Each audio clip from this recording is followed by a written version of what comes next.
America వాళ్ళు వాళ్ళ దేశంలో రైలు మొదలుపెట్టినప్పుడు చాలా కాలం పాటు ఆడవాళ్ళు అందులో ప్రయాణం చేసేవాళ్ళు కాదంట. ఏంటి నిజమా అనుకుంటున్నావా? నిజమే బాబు. అందుకు కారణం ఏమిటి అంటే ట్రైను ఒక గంటకి 50 మైళ్ళ స్పీడ్‌తో వెళ్తుంది.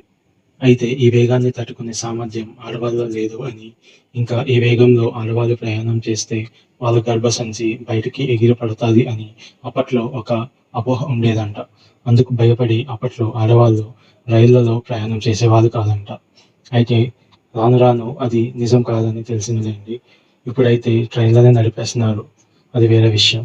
ఇది వినగానే ఇన్నాళ్ళు మన దగ్గరే ఇలాంటి అపోహలు, మూఢనమ్మకాలు ఉండేవనుకున్నా. అయితే ఈ అమెరికా వాళ్ళకి కూడా ఉన్నాయన్నమాట. నీకు కూడా ఇలాంటి వింత విషయాలు తెలిస్తే కామెంట్ చేయి. మరెందుకు ఆలస్యం? ఇలాంటి వింత కొత్త విషయాలు నీకు తెలుసుకోవాలని ఉంటే సబ్స్క్రైబ్ చేసుకోవోయ్.